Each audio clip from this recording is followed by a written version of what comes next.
좋아요 꾹! 구독 눌러주세요. 눌러주세요. 안녕하세요. 오늘은 낭중지추, 낭중지추에 대해 알아보도록 하겠습니다. 낭중지추는 주머니 속의 송곳, 이런 뜻으로 오늘은 낭중지추에 사용된 한자와 그 의미, 유래, 그리고 관련된 단어를 알아본 후 마지막으로 낭중지추를 한번 써보도록 하겠습니다. 한자, 주머니낭, 주머니낭, 가운데 중, 가운데 중, 갈지, 갈지, 송고추, 송고추, 주머니 속의 송곳, 이런 뜻으로 여기서 낭자는 배낭 이럴 때 쓰는 낭자고요. 중은 쉬우니까 중학교, 중앙, 가운데를 뜻하는 그런 한자고요. 그 지는 사제지간, 형제지간, 부모지간 그럴 때 쓰는 지자고요. 추는 자주 쓰는 단어는 아니긴 하지만 시추, 구멍을 뚫어서 석유를 캐거나 장원을 캘 때 사용하죠. 시추, 그런 배를 시추선이라고 하기도 하고 그럴 때 쓰는 추자입니다. 낭중지추. 풀이, 주머니 속의 송곳이라는 뜻으로 재능이 뛰어난 사람은 저절로 드러난다는 뜻을 담고 있습니다. 낭중지추의 유래. 낭중지추는 사기의 평원군 열전에서 나오는 고사성어로, 사기라는 곳에서 되게 고사성어가 많이 나오죠. 평원군이라는 사람의 열전에서 나오는 고사성어로서 지금부터 그 유래에 대해 알아보도록 하겠습니다. 진이 한단을 포위하자 조는 평원군을 초에 보내어 합종하여 구원을 요청하려 하였습니다. 진나라, 조나라, 초나라, 나라가 3개가 나옵니다. 여기서 한단은 조나라의 수도고요. 지금 진나라가 조나라의 수도를 포위한 상황입니다. 그래서 평원군이라는 사람을 초나라에 보내서 이 위기를 타개하려고 합니다. 합종하여. 그리고 합종이라는 것은 지금 진나라가 있는데 나머지 나라들이 다 함께 동맹을 맺어서 진나라에 대항하는, 이것을 합종이라고 합니다. 그리고 참고로 연횡이라는 것도 있습니다. 연횡은 각각의 나라가 진나라를 섬기며 동맹을 맺는 것. 이렇게 각 나라가 진나라와 동맹을 맺는 것. 이것을 연횡이라고 합니다. 합종하여 구원을 요청하려 하였습니다. 평원군은 문하의 식객 중에 문무를 겸비한 20명과 함께 가기로 약속을 했습니다. 여기서 문하라는 것은 문화생활 때 그 문화고요. 같은 말이고요. 문하의 식객 중에, 여기서 식객은 중국의 전국시대 귀족과 같은 높은 사람이 재능 있는 사람을, 그러니까 이렇게 손님으로 대접해서 먹여 살리는 대신에 그 손님은 그 귀족 아래에서 자신의 재능을 펼쳐서 주인을 돕는 그런 관계를 말합니다. 그러니까 재능이 있는 사람들이겠죠. 그런 사람들 중에 문무를 겸비한, 문과 무를 겸비한 약간 만능 같은 사람, 겸비한 20명과 함께 가기로 약속했습니다. 합종을 맺으려면 그럼 뛰어난 사람들과 가서 외교를 해야 되는 거죠. 그러기 위해서 20명을 뽑으려고 하고 있습니다. 평원군이 말하기를 문으로 승리할 수 있다면 좋겠지만 문으로 승리를 취하지 못한다면, 여기서 문이라는 건 외교고요. 그러니까 외교력으로 합종을 이끌어내서 진나라를 물리치면 좋겠지만, 문으로 승리할 수 있다면 좋겠지만 문으로 승리를 취하지 못한다면 궁궐에서 피를 나누어 마셔서라도 반드시 합종을 정하고 돌아오겠습니다. 궁궐에서 피를 나누어 마셔서라도, 그러니까 별짓을 다 해서라도, 외교로 안 되면 힘으로서라도 합종을 이끌어내고 오겠습니다. 의지를 담고 있습니다. 선비는 밖에서 찾을 필요 없이 문하의 식객을 뽑으면 충분합니다. 19인을 뽑았으나 나머지 1인을 뽑지 못해 20인을 채우지 못했습니다. 문하에 모수라는 사람이 나와 스스로를 평원군에게 추천하며 말하기를. 여기서 모수라는 사람이 등장했습니다. 모수라는 사람이 나와 스스로를 평원군에게 추천하며 말하기를. 우리가 지금 낭중지추라는 고사성어에 대해 알아보고 있지만 여기서 사실 고사성어가 하나 더 나옵니다. 스스로를 평원군에게 추천하며 말하기를. 모수라는 사람이. 여기서 나온 고사성어가 모수, 자, 천. 이 부분에 대해서는 나중에 다시 좀 자세히 살펴보겠습니다. 듣자하니 군께서 초하의 합종을 위해 문하의 식객 20인을 선발하는데 밖에서는 찾지 않는다고 들었습니다. 이제 한 명이 부족하니 군께 바라옵건대 저로 인원을 채워 가십시오. 한 자리 모자라는 거 자기한테 달라는 거죠. 평원군이 말하기를 선생께서 승의 문화에 있은 지 몇 년이나 되었소. 여기서 승이라는 것은 이 사람 이름이 조나라 사람이죠. 조승이거든요. 그러니까 자기의 문화에 있은 지 몇 년이나 되는지를 물어보고 있습니다. 자기 문화의 식객인데 이 사람에 대해서 잘 모르는 것 같아요. 모수가 말하기를 이곳에서 3년을 있었습니다. 무려 3년이나 지났는데 아직 모르는 거죠, 이 사람이. 평원군이 모수를 잘 모르고 있습니다. 평원군이 말하기를 현명한 사람의 처세는 주머니 속의 송곳과도 같아서 그 끝이 드러나기 마련이요. 여기서 낭중지추의 고사성어가 등장하고 있습니다.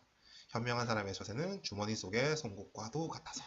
주머니 속의 송곳, 낭중지추. 그러니까 현명한 사람은 주머니 속의 송곳과도 같아서 그 끝이 드러나기 마련이요. 결국은 여기 주머니가 있다면, 안에 송곳이 들어있다면 뚫고 나온다는 거죠. 가만히 있어도. 그 쓰레기 봉투에 이쑤시개가 들어있으면 이쑤시개가 뚫고 나오는 것처럼. 그것을 비유하고 있습니다. 이제 선생께서 문화에 있은 지 3년이나 지났는데도 좌우에서 칭송이 없고 나도 들은 바가 없소. 이는 선생께서 재능이 없다는 게 아니겠소. 선생께서는 가실 수 없소. 여기 머무르시오. 자기가 모르니까 낭중지추를 비유하면서 이 사람이 모수라는 사람에게 재능이 없다고, 그래서 못 데려가겠다고 이야기하고 있습니다. 모수가 말하기를 그래서 신은 오늘 주머니 속에 들어가기를 청합니다. 이제 넣어달라는 거죠. 끼워달라는 거죠. 만일 제가 일찍 주머니 속에 있었다면 손꼽 끝뿐 아니라 이미 자루까지 나왔을 것입니다. 자기는 손꽃처럼 끝만 튀어나오는 것이 아니라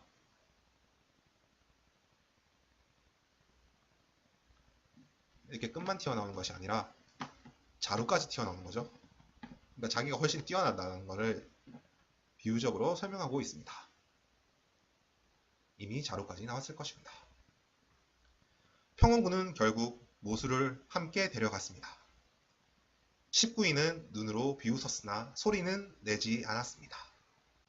먼저 합류한 19인은 모수를 대단치 않게 여기는 듯 보입니다.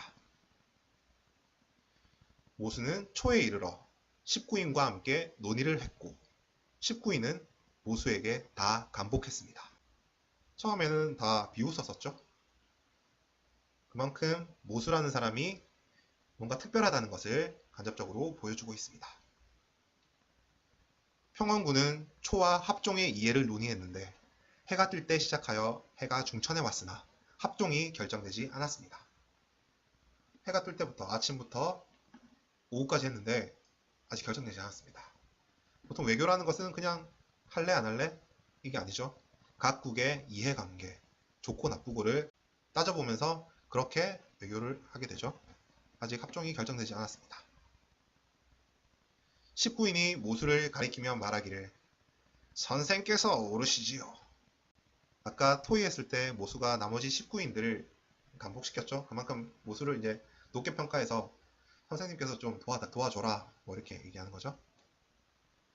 모수는 칼을 어루만지며 계단을 지나 올라가서 평원군에게 말하기를 합종의 이해관계는 두 마디면 결정되는데 오늘 해가 뜰 때 합종을 논의하여 해가 중천에 올 때까지 결정을 못하고 있으니 어찌하여 그런 것입니까?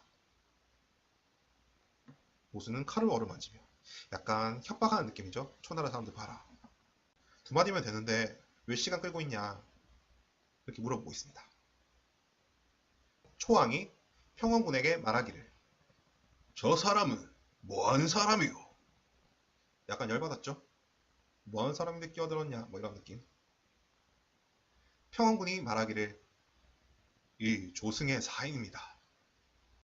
여기서 사인이라는 것은 중국 전국시대에 귀족의 측근, 뭐 시종, 그러니까 자기 사람이라는 거죠. 이 사람이 내 사람이다. 저의 사람입니다. 이 조승의 사인입니다. 초왕이 꾸짖으며 말하기를 썩 꺼지지 못할까? 내가 평원군과 함께 논의를 하고 있는데 그대는 뭘 하자는 것인가? 좀 많이 열받았죠? 화내고 있습니다. 어디 아래 것이 끼어들었냐? 약간 이런 뉘앙스죠? 모수가 검을 어루만지며 앞으로 나아가며 말하기를 왕께서 저를 꾸짖는 것은 초의 군신들 때문이나 이제 십보면 왕께서는 신하를 의지할 수 없습니다. 아까도 검을 어루만졌죠. 아까도 약간 협박하는 제스처를 취했는데 한 번 더 하면서 왕을 약간 협박하고 있습니다. 왕이 자기를 꾸짖는 것은 군신들 때문이다. 그러니까 쪽수가 많아서 자기한테 뭐라고 하는 거다.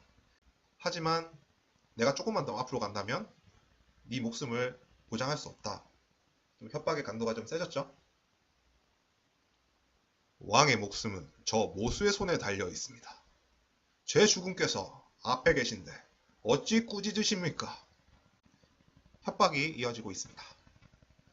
또 이 모수가 듣기로는 탕왕은 70리의 땅으로 천하의 왕이 되었고 문왕은 100리의 땅으로 모든 제후들을 신하로 삼았는데 여기서 탕왕, 문왕이 등장합니다. 탕왕과 문왕. 탕왕은 상나라의 시조, 옛날에 중국 고대 왕조인 상나라의 시조고요.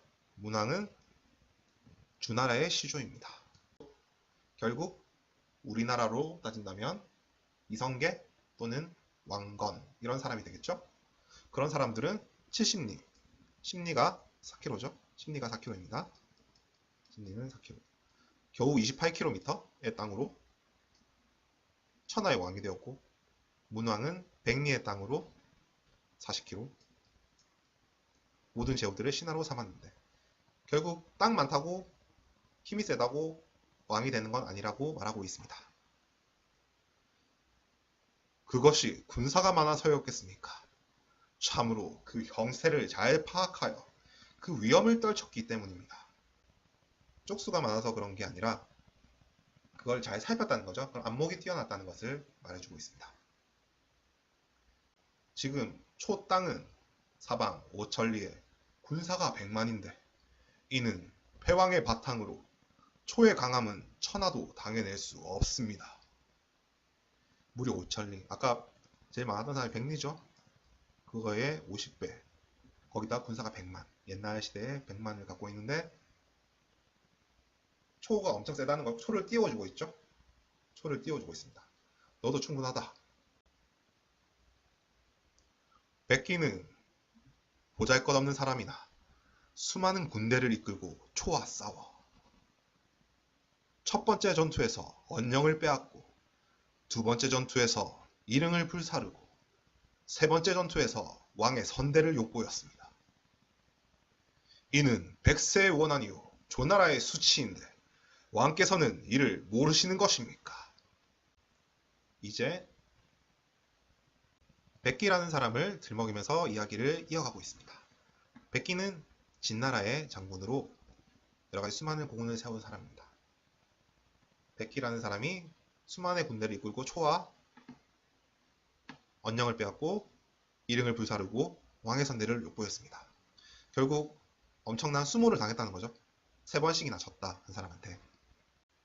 이렇게 원한도 있고 수치스러운 일도 당했는데 왜 초나라 왕은 가만히 있냐 따지고 있죠. 이를 모르냐. 합종은 초를 위한 것이지 조를 위한 것이 아닙니다. 저의 주군이 앞에 계신데 어찌 꾸짖는 것입니까? 결국 조나라는 자신을 위해서 온 거죠, 사실. 그런데 사실 너희를 위한 거다. 너희 수모를 갚을 수 있는 좋은 기회다. 그렇게 얘기를 하고 있습니다. 초왕이 말하기를 그렇소, 그렇소. 참으로 선생의 말과 같소. 삼가 사직을 받들어 합종하겠소. 종묘사직 할 때 그 사직으로 사는 토지신, 땅의 신, 농경사회니까 토지가 중요하죠. 토지신과 그리고 곡신, 곡물의 신. 결국 농사가 중요하시다니까 사직을 받들어 신께 뭐 맹세한다 이런 느낌이죠. 모수가 말하기를 합종을 정하셨습니까? 초왕이 말하기를 결정했소. 모수가 초왕의 좌우에 있는 사람에게 말하기를 닭과 개와 말의 피를 가져오시오. 모수는 동쟁반을 받들어 나아가 무릎 꿇은 채로 초왕에게 올리며 말하기를 왕은 피를 마셔 합종을 결정하십시오. 다음은 저의 주군이고 그 다음은 이 모수입니다. 마침내 합종이 어전 위에서 결정되었습니다. 예전에는 이렇게 피를 마시면서 함께 마셔가며 그렇게 맹세를 하기도 했습니다. 모수는 왼손으로 쟁반에 피를 들고 오른손으로 십구인을 가리키며 말하기를 공들은 당 아래에서 서로 이 피를 마시시오. 이른바 공들은 다른 사람에게 의지하여 이를 성사시킨 사람이기 때문이요. 결국 내가 다 했다. 너희들은 그냥 밑에서 피나 마셔라. 이런 거죠.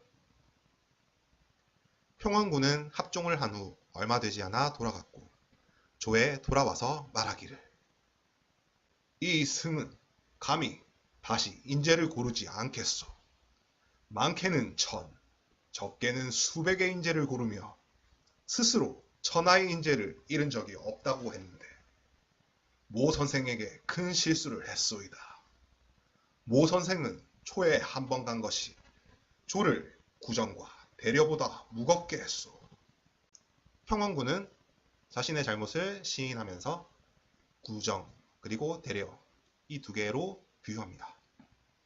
여기서 구정이라는 것은 옛날 하왕조의 큰 가마솥입니다. 그러니까 되게 무거운 거죠. 가마솥이 크다면 되게 무겁겠죠. 그리고 대려라는 것은 주나라의 큰 종입니다. 종도 무겁죠.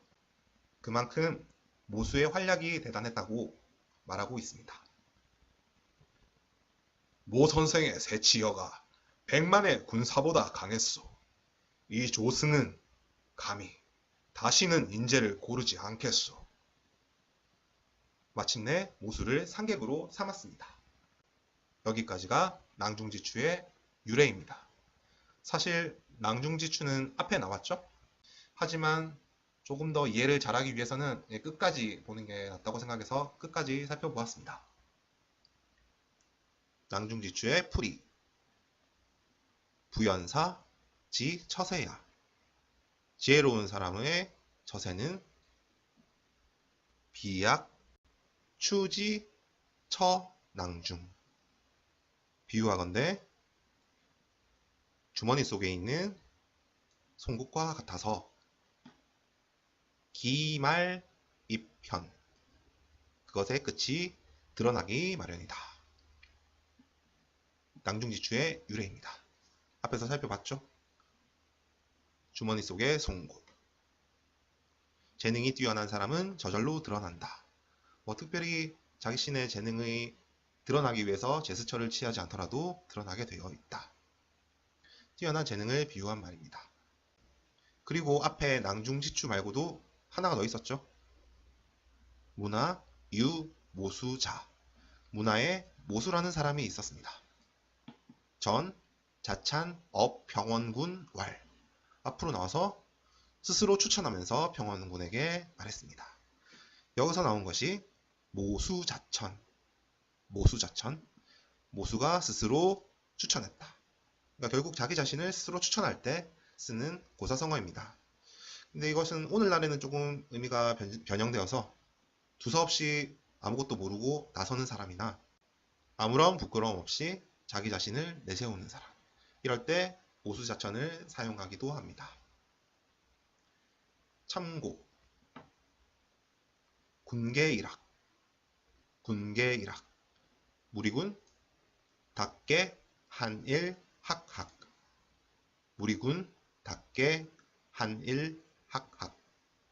이 말은 닭무리 중에 한 마리의 학, 닭들이 이렇게 많다고 쳤을 때 그 중에 학 한 마리가 있으면 닭 중에 혼자 눈에 띄겠죠.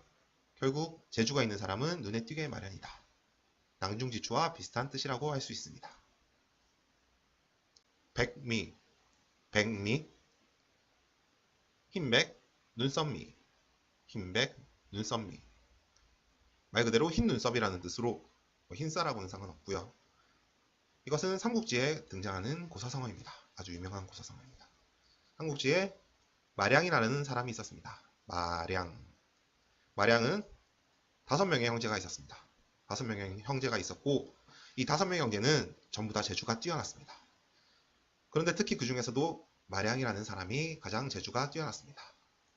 이 마량은 눈썹에 흰 부분이 있었습니다. 흰 털이 있었다는 거죠. 그래서 사람들은 흰 눈썹이 가장 뛰어나다. 그것이 바로 백미죠. 백미가 가장 뛰어나다. 그렇게 말을 했습니다. 그래서 이 백미라는 것은 여러 사람 중에서 가장 뛰어난 사람. 결국 드러나는 거죠, 이것도. 자신의 재주가 뛰어나기 때문에 5명의 형제 중에서 가장 뛰어나다. 이럴 때 사용하는 백미라는 고사성어를 알아보았습니다. 압권, 압권. 압권은 정말 자주 쓰는 말이죠. 누를 압, 채권. 누를 압, 채권. 말 그대로 책을 누르다, 이런 뜻입니다. 이것은 옛날에 중국이나 우리나라나 시험을 쳤겠죠. 과거 시험이라는 것도 있고, 과거 시험을 치면 가장 뛰어난 답안지를 맨 위에 올려놨습니다. 답안지가 여러 가지 한 수백 장, 수천 장이 되겠죠. 그 중에 가장 뛰어난 1등이라고 볼 수 있는 그런 답안지를 맨 위에 올려놨습니다. 소위 정원이라고 하죠. 그래서 가장 뛰어난 답안지가 나머지 책들을 누르고 있다. 그래서 나온 말이 압권입니다. 압권은 자주 쓰시긴 하셨겠지만 뜻은 모르시는 분도 많았겠죠. 영탈이출, 영탈이출. 이삭영, 벗을탈, 마리을이, 날출. 이삭영, 벗을탈, 마리을이, 날출. 이것은 말 그대로 똑같습니다. 이 낭중지추와 같은 말로 볼 수 있습니다. 낭중지추의 활용. 예문을 통해 낭중지추를 한번 활용해 보도록 하겠습니다. 아이돌 오디션 프로그램에는 수많은 사람들이 지원하여 다른 사람과의 치열한 경쟁 속에서 살아남기가 쉽지 않지만 매력적인 외모와 인성, 거기에 실력까지 뒷받침된다면 낭중지추라는 말처럼 충분히 성공할 수 있을 거라고 생각한다.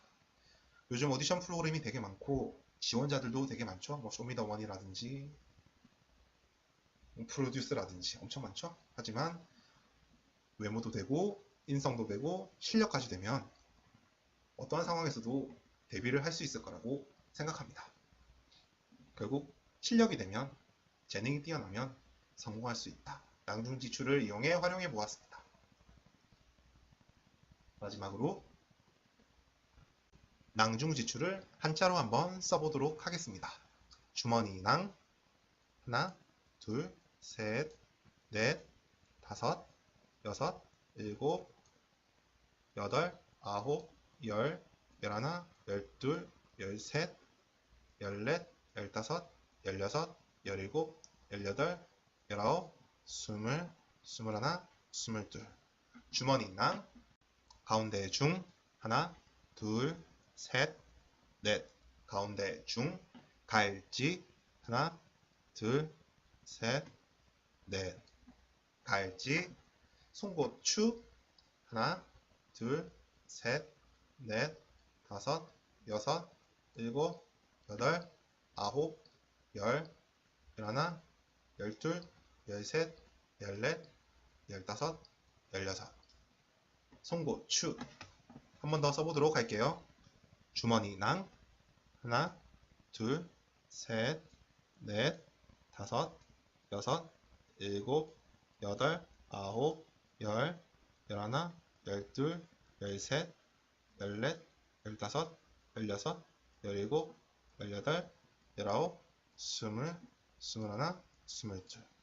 주머니, 낭. 가운데 중 하나, 둘, 셋, 넷. 가운데 중 갈지 하나, 둘, 셋, 넷. 갈지 송고추 하나, 둘, 셋, 넷, 다섯, 여섯, 일곱, 여덟, 아홉, 열, 열하나, 열둘, 열셋, 열넷, 열다섯, 열여섯. 송고추. 주머니 속에 송곳. 주머니 속에 송곳. 재주가 뛰어난 사람은 드러나는 법이다. 지금까지 낭중지추에 대해 알아보았습니다. 시청해주셔서 감사합니다. 다음 시간에 뵙겠습니다.